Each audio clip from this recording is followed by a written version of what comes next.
Hello everyone, I am Dr. Pulkit Nanwani, gynecologist and laparoscopic surgeon based in Rohini, Delhi.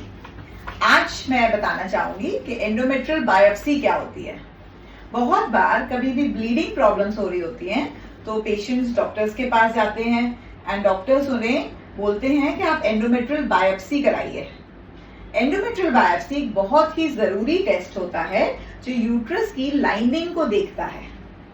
अगर आप 35 years से ज्यादा है, आपको ब्लीडिंग हैवी हो रही है या ब्लीडिंग बार बार हो रही है, जल्दी जल्दी आ रही है, अल्ट्रासाउंड में आपकी लाइनिंग थिक आई है या आप कोई हार्मोनल टैबलेट्स ले रहे हैं या फिर कभी कभार कंसीव नहीं कर पा रहे होते हैं तो भी एंडोमेट्रियल बायोप्सी की जरूरत पड़ती है। एंडोमेट्रियम ये जो हमारा यूट्रस है, यूट्रस की जो अंदर की लाइनिंग होती है, लेयर जो कि मेंसेस में गिरती है, उसको एंडोमेट्रियम बोलते हैं।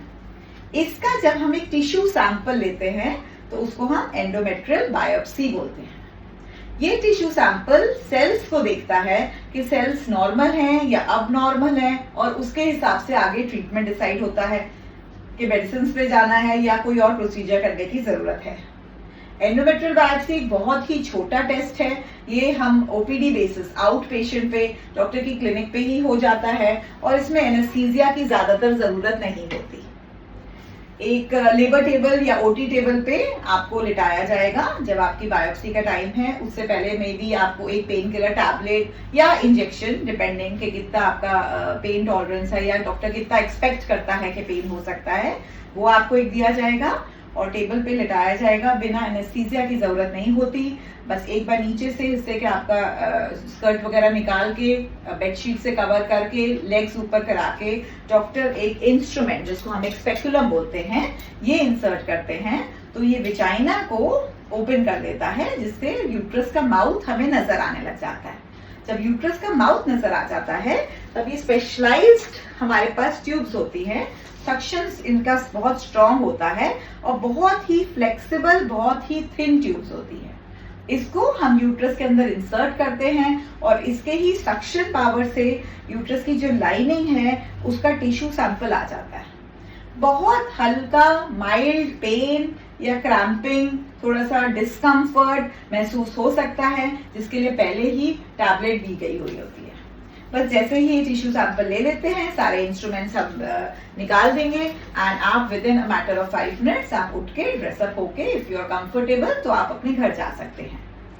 इस टाइम पे थोड़ा सा पेन या क्रैम्पिंग महसूस हो सकता है। 2 दिन तक आगे हल्का सा पेन का सेंसेशन हो सकता है। उसके लिए अगर कोई जरूरत पड़े तो ओवर द काउंटर आप पेन किलर टैबलेट ले सकते हैं। ये टेस्ट की रिपोर्ट्स में सेल्स को स्टडी किया जाएगा कि सेल्स नॉर्मल हैं या अब नॉर्मल हैं। अकॉर्डिंगली 1 हफ्ता लग जाता है और इसकी रिपोर्ट आने में एंड अकॉर्डिंगली ट्रीटमेंट आगे गाइड होगा। बाई चांस अगर आपको बाद में बहुत ज्यादा पेन महसूस हो रहा है या ज्यादा ब्लीडिंग हो रही है या डर्टी डिस्चार्ज आ रहा है तो आपने जरूर हॉस्पिटल आके डॉक्टर को चेकअप करवाना है। अदरवाइज इस प्रोसीजर के बाद थोड़ा बहुत माइल्ड डिस्कम्फर्ट, हल्की स्पॉटिंग वाली ब्लीडिंग या अगर आपके आने वाले हैं पीरियड्स तो वो पीरियड्स जल्दी स्टार्ट हो गए, ये हम एक्सपेक्ट करते हैं और ये नॉर्मल होता है। तो एंडोमेट्रियल बायोप्सी अगर आपको एडवाइस की गई है तो छोटा सा टेस्ट है बट बहुत जरूरी टेस्ट है और आपको इसे जरूर से करवाना चाहिए। मैं doctor Pulkit Nandwani, laparoscopic surgeon and gynaecologist based in Rohini. Please मेरे चैनल को लाइक कीजिएगा एंड सब्सक्राइब करिएगा ताकि मैं आगे भी ऐसी नॉलेज शेयर कर सकूं। Thank you.